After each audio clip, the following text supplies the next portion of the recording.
Welcome to a Business Minute with Lily Lopez, presented by the South Florida Hispanic Chamber of Commerce. Today, we're so happy because we have with us Mel Melendez, who is the South Florida Business Journal's editor-in-chief. So now more than ever, companies have returned workers to their offices. Finally, South Florida is open for business in a big way. So we thought we'd visit with Mel, the editor-in-chief of the Business Journal, to catch up and see what are the latest offerings and what are they doing. So I'll give a little history about Mel. Mel Melendez, I just learned he's from Puerto Rico, what I love, Puerto Riqueño. So that's great. Hispanic. He's a South Florida Business Journal's editor-in-chief, of course. He's an award-winning journalist who's worked at the North County Times, the South Florida Sun Sentinel, and the Arizona Republic. He holds an accounting degree from the University of Puerto Rico, a journalism degree from San Francisco State University, and worked in banking and finance for 15 years before becoming a journalist. I like that. We have to get into that topic. When may you change your mind? But anyway, welcome, Mel, to a Business Minute with Lily Lopez. It's such an honor to have you with us. I mean, I've worked with you guys for so many years, and the Journal is just a fantastic publication. So, well, thank you. It's an honor to be here. I appreciate it. and you've been all over, as I see. I mean, you were Arizona, you've been in San Francisco, Yeah, Miami, Puerto Rico, everywhere. yeah, So, San Diego. Yeah, you move a lot. You as a, move around a lot when you're a journalist early on in your career. and tell me, which is your favorite city? Miami, of course. Come on. Come on.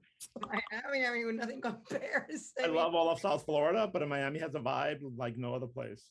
Yes, it does. Absolutely. It's like a little country in and of itself. It's wonderful. So many of our members are familiar with the South Florida Business Journal, since your publication has such valuable resources for readers. But for viewers that are new to the area, can you share a little bit about the publication's focus and what you do for the community? Just Sure. share that with them, because there's a lot of people that are coming in from New York, from all other states, Mhm. because they love Florida, they like Miami. So tell me about Yeah, all. sure. I'd love to. We're one of 44 business journals operated by American City Business Journals in major metros all throughout the US. We were founded in 1982 by a businessman named Mike Russell.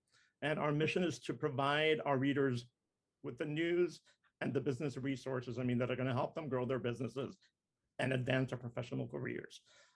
We cover Miami, Broward, and Palm Beach counties. And last year marked the South Florida Business Journal's 40th year in business. So we're really happy about that. We were initially based in Broward County, but we always covered the three counties. And in 2016, we moved our main headquarters to Brickell. And we reach more than 500,000 readers and subscribers each month through our print, online, and event platforms. So That's a lot of people. That is, I've been to your offices, are beautiful in Brickell, and very, very nice. When I recently received an award, thank you so much for that award last year. And actually, no, it was this year. It was in April. I think it was April or May, and had the honor to visit. And there weren't a lot of people, obviously, because of the pandemic. But it was beautiful offices that you have. yeah, congratulations. That was very well deserved. So Thank you so much. So Mel, tell me, I heard you launch a new initiative this month that's called Miami. Is it Eno? yeah. So let the viewers know a little bit about what is Eno, what does it represent? Yeah, INNO stands for innovation, and Miami INNO launched on July 14th. And it's basically a portal to provide news, resources, events, and overall business intelligence on technology and innovation across all sectors in South Florida. Right. We're the 18th ACBJ market to launch an INNO, and it's anchored by a free twice a week online newsletter called The Beat. And that newsletter is overseen by our senior reporter, Ashley Protero, and she covers tech and innovation for us. It also has a website that's linked to the South Florida Business Journal website, which houses all of the Miami INNO content. And that's, from stories to special reports, special sections, directories, meetup calendars, data. So I totally invite all of your readers to check it out. The ultimate goal with INNO is to spotlight and support the region's tech and innovation scene. And as we all know, Miami's tech hub is exploding right now. It's gained a lot of momentum over the past year. So the timing for Miami INNO couldn't be more perfect. Exactly. Yeah, we've seen Mayor Suarez doing a lot of with his cafecito and technology, and I think it's great the fact that we will be able to attract so many technology businesses. I mean, that would be for Miami, and it'll make us grow more and more. So that would be fantastic to keep growing and growing because Exactly. we're a metropolis. It got to Yeah. we have people from New York. I mean, when you have people from Manhattan moving Mm. to Miami, that just tells you that we're really in. Yeah, these are exciting times. I think, 10 years from now, we're going to look back and we're not going to recognize, how much we've grown. We're going to be like, wow, I'm like, we've really exploded. I know. That's exciting. It's exciting to be here when that happens. It is very exciting, and I love it. I love being part of Miami. So tell me a little bit more about the awards programs. I know I've been a recipient, and I know before we started the show, we were talking that I think in 2004 I received a very nice award, Businesswoman of the Year, from Yes. South Florida Business Journal, and it was in Palm Beach. No, it was actually in Boca. It was a beautiful event. So I know you guys do the best when it comes to awards. So tell Thank me, you. yeah, so go ahead and tell me about the program, elaborate it for our viewers, how many awards you give a year, how many people do you have on your board making the decision of who wins, Sure, everyone sure. in the Uh, community, nominations, and and then we'll take it from there as to when we'll be having live awards. it's the perfect topic to talk about because our first live event of the year is our 40 under 40 awards.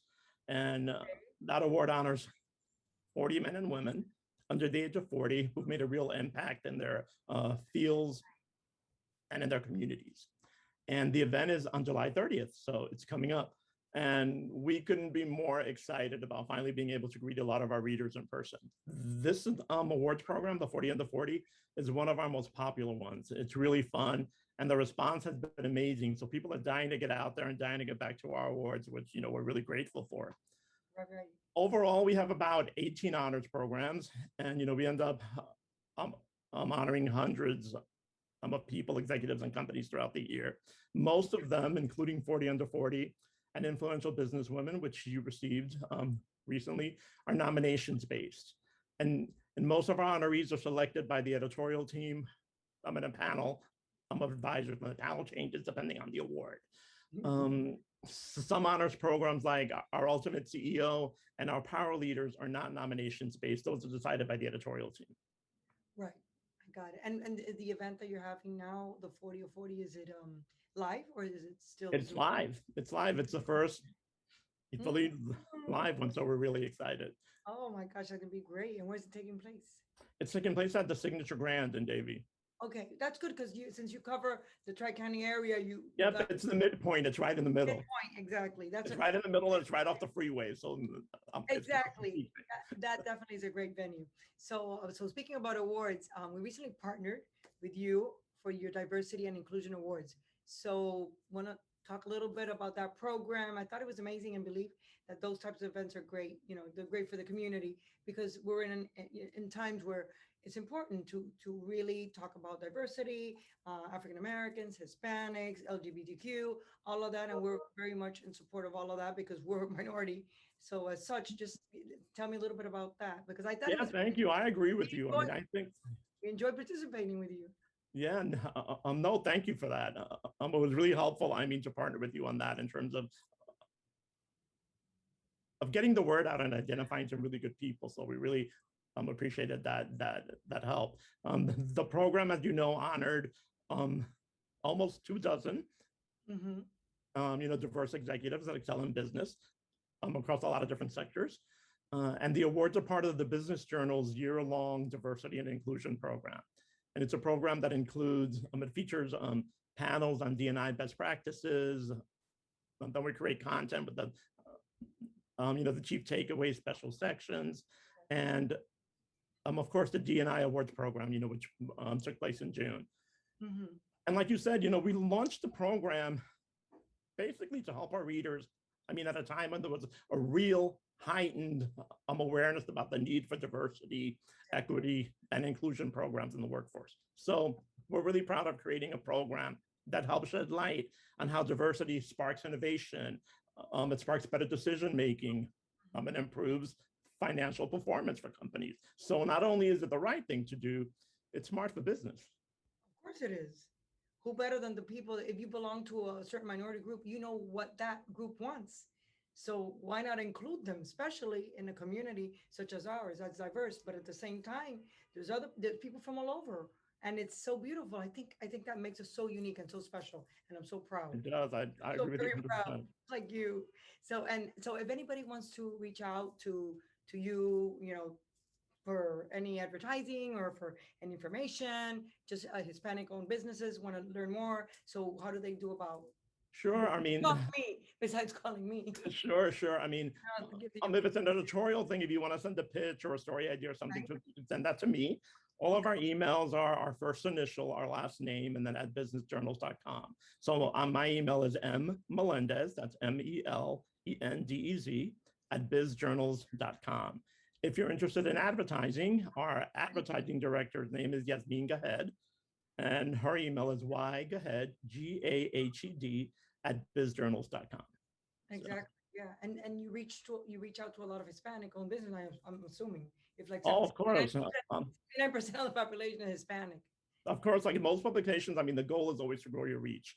I mean, Well, and our content, of course, is going to always include, covering Hispanic businesses and Hispanic executives. But I will say that last year we launched a more deliberate approach to expand our outreach to even more diverse businesses and readers, because the goal is to be as reflective as we can be of, of all of our community. And as you just mentioned, Miami, South Florida is one of the most diverse regions in the whole US. yes. So we would be failing our readers and the companies that we cover if we didn't do that. And it's funny because when you travel, everywhere I go, and I've traveled a lot. And once you say Miami, because you traveled a lot too. People, their faces is like Miami. Where you Miami? It doesn't matter where you are. Yep. South America, Europe, you could be anywhere. And then when you say Miami, I remember being in Morocco, Miami. Everybody like their face lines up. Russia everywhere. So it's just that we have a unique community. And we're very proud of it, and we're proud of you, Mel, for all of your accomplishments, achievements. We're honored to have you as the editor in chief of the such a prestigious newspaper or journal, the South Florida Business Journal. And I thank you for the partnership, the support, and we're very very happy to have been able to do this chat with you, and then for our members to be able and the community in general to see what you guys do. So thank you so much. Anything I left out that you would like to? No, I think you pretty much covered it, but I want to thank you for everything that you do and the chamber. I'm like, it's a very impressive and successful one because of your leadership. So Thank you, Mel. Thank you so very much. So I want to say thank you to all our viewers, and we'll see you next time, next week, actually, the same time for another Business Minute with Lily Lopez. Thank you for tuning in. thank you, Lily. It's great chatting with you. Likewise.